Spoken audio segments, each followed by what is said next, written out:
കൂട്ടുകാരെ, രാജസ്ഥാനിലെ ഉദയ്പൂർ ജില്ലയിലേക്കുള്ള അഹമ്മദാബാദിൽ നിന്ന് വരുമ്പോൾ ഉള്ള റോഡാണിത്. വളരെ വിശാലമായ 4 വരിപ്പാത, നല്ല റോഡ്. നോർത്ത് ഇന്ത്യയിലൊക്കെ വന്നു കഴിഞ്ഞാൽ, പ്രത്യേകിച്ച് രാജസ്ഥാനിലെ ഒരു ജില്ലയിൽ നിന്ന് മറ്റൊരു ജില്ലയിലോട്ടൊക്കെ ഉള്ള റോഡുകളൊക്കെ വളരെ വളരെ മനോഹരമായ റോഡുകൾ, നല്ല വികസിതമായ പാതയാണ്. നല്ല ക്ലൈമറ്റ്, തണുപ്പുള്ളൊരു കാലാവസ്ഥ. റോഡ് നോക്കിയേ, എത്ര ഭംഗിയാണ്. എനിക്കിഷ്ടപ്പെടുന്ന ഇതിൻ്റെ ഡിവൈഡറിൻ്റെ അകത്ത് വെച്ചിരിക്കുന്ന ചെടികളുണ്ടല്ലോ, അതെനിക്ക് ഭയങ്കര ഇഷ്ടമാണ്. രാത്രി സമയങ്ങളിൽ ഓപ്പോസിറ്റ് സൈഡിൽ നിന്ന് വണ്ടി പോകുന്നത് നമ്മൾക്ക് യാതൊരു തരത്തിലുള്ള ബുദ്ധിമുട്ട്, അങ്ങനെ വണ്ടികൾ ഓപ്പോസിറ്റ് സൈഡിൽ നിന്ന് പോകുന്നുണ്ടോ എന്ന് അറിയത്തുപോലുമില്ല. കാരണം അതുപോലെ ഈ ഡിവൈഡറുകളിൽ ചെടികളൊക്കെ വെച്ച് പിടിപ്പിച്ച് വളരെ മനോഹരമാക്കിയിരിക്കുകയാണ്. പിന്നെ പാലങ്ങളൊക്കെയുള്ള, ഓവർ ബ്രിഡ്ജും ഒക്കെയുള്ള സ്ഥലങ്ങളിൽ മാത്രമേ ഉള്ളൂ ഡിവൈഡറുകളിൽ ചെടികളൊന്നുമില്ലാതെ. വേറെ ഈ ഇരുമ്പ് കൊണ്ടുള്ള, അല്ലെങ്കിൽ ഇതിനിങ്ങനെ ഗ്രീനായിട്ടുള്ള എന്തൊക്കെയോ സാധനങ്ങൾ വെച്ച് പിടിപ്പിച്ച്, അതും ഓപ്പോസിറ്റ് സൈഡിലുള്ള വാഹനത്തിൻ്റെ വെട്ടം നമ്മുടെ കണ്ണിൽ വരാതിരിക്കാനുള്ള ഒരു സംവിധാനമാണ്. അതും കൊള്ളാം. പക്ഷേ കൂടുതലും രാജസ്ഥാനിൽ എല്ലായിടത്തും മനോഹരമായ ചെടികളാണ്.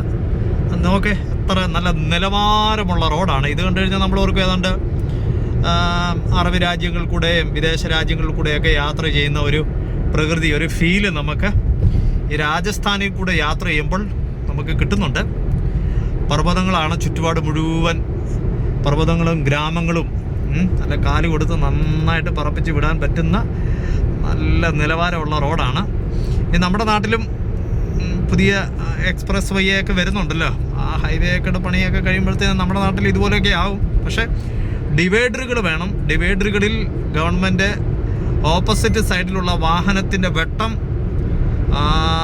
എതിരെ പോകുന്നവരുടെ കണ്ണിലടിക്കാതിരിക്കാനുള്ള മാർഗം ഇതുപോലെയുള്ള ചെടികൾ വെച്ച് പിടിപ്പിച്ചാൽ നമ്മുടെ നാടിന് ഏറ്റവും നല്ല. ഒരുപാട് അപകടങ്ങൾ, കണ്ണിൽ വെട്ടമടിച്ചു, അല്ലെങ്കിൽ ഓപ്പോസിറ്റ് സൈഡിൽ പോയ വണ്ടിക്കാരൻ ഡിമ്മടിച്ചില്ല, ഇങ്ങനെയുള്ള കംപ്ലൈൻറ്റുകളൊന്നും ഇതുപോലുള്ള ചെടികൾ വെച്ച് പിടിപ്പിച്ച് കഴിഞ്ഞു കഴിഞ്ഞാൽ ഉണ്ടാകത്തില്ല. അതുമാത്രമല്ല, ഈ ചെടികളൊക്കെ പൂത്ത് നിൽക്കുന്നത് തന്നെ എന്ത് ഭംഗിയാണ്. പിന്നെ ഓരോ പ്രാവശ്യം ഡിവൈഡറിൽ ഈ ഇരുമ്പ് കൊണ്ട് എന്തെങ്കിലുമൊക്കെ ഉണ്ടാക്കി വെക്കുകയാണെങ്കിൽ പിന്നെ അതിന് പെയിൻ്റ് അടിക്കാൻ നിൽക്കണം, അത് പൊട്ടിപ്പോയാൽ അത് നന്നാക്കാൻ നിൽക്കണം, ഒടിഞ്ഞു പോയാൽ അത് ശരിയാക്കാൻ നിൽക്കണം. ഇത് അതിൻ്റെ ചിലവൊന്നുമില്ലല്ലോ. നോക്കിയേ, മനോഹരമായ രാജസ്ഥാനിലെ ഒരു 4 വരിപ്പാത, എത്ര ഭംഗിയാന്ന് നോക്കിയേ. ഇതുപോലുള്ള റോഡുകൾ നമ്മുടെ നാട്ടിലും ഉണ്ടാകട്ടെ.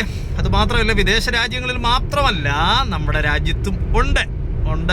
നമ്മുടെ രാജസ്ഥാനിലെ റോഡുകളൊക്കെ വളരെ നിലവാരമുള്ള റോഡുകളാണ്. ഇതിനകത്തൊന്നും പശുവൊന്നും വന്ന് കിടക്കില്ല കേട്ടോ, പശുക്കളൊന്നും ഇല്ല.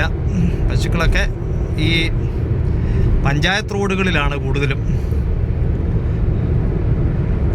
പഞ്ചായത്ത് റോഡുകളിലാണ് പശുക്കളൊക്കെ വന്ന് കിടക്കുന്നത്. സുന്ദരമായ റോഡ് ഉണ്ടോ, ഗൾഫ് പോലെ തന്നെ രാജസ്ഥാൻ അങ്ങോട്ട് കിടക്കുകയാണ് കൂട്ടുകാരെ. പക്ഷെ ഭയങ്കര ടോളാണ് കേട്ടോ. ടോളാന്നേലെന്താ, നിലവാരമുള്ള റോഡിലാണെങ്കിൽ ടോൾ അടച്ചാൽ എന്താ കുഴപ്പം. കേട്ടോ, ചെടികൾ കണ്ട എത്ര ഭംഗിയാ. ഓ, ചെടികൾ കണ്ട കൂട്ടുകാരെ. ഈ ബോഗൻവില്ല എല്ലാവരുടെയും വീട്ടിൻ്റെ അകത്ത് വെക്കാതെ റോഡിലോട്ട് വെക്കുന്നേ. നമ്മുടെ പഞ്ചായത്തിലും നമ്മുടെ ചെറിയ ചെറിയ മാർക്കറ്റിലും റോഡിൻ്റെ ഡിവൈഡറിലും ഒക്കെ ഒന്ന് ചെടികളൊന്ന് വെച്ച് പിടിപ്പിച്ചേ. ബോഗൻവില്ല എല്ലായിടത്തും അങ്ങോട്ട് വെച്ച് പിടിപ്പിക്കുക, ഭംഗിയാക്കാം അങ്ങോട്ട് നാടിനെ. വെറുതെ ബാനറും കൊടിയും ഒക്കെ ഒട്ടിച്ച് കെട്ടിയും പറിച്ചും നാട് വൃത്തിയേടാക്കാതെ ഇതുപോലെ നല്ല കാര്യങ്ങൾ ചെയ്യുക. അപ്പം കൂട്ടുകാരെ, രാജസ്ഥാനിലെ ഒരു ഹൈവേ കൂടെ നമ്മൾ പൊയ്ക്കൊണ്ടിരിക്കുകയാണ്. സുന്ദരമായ റോഡ്.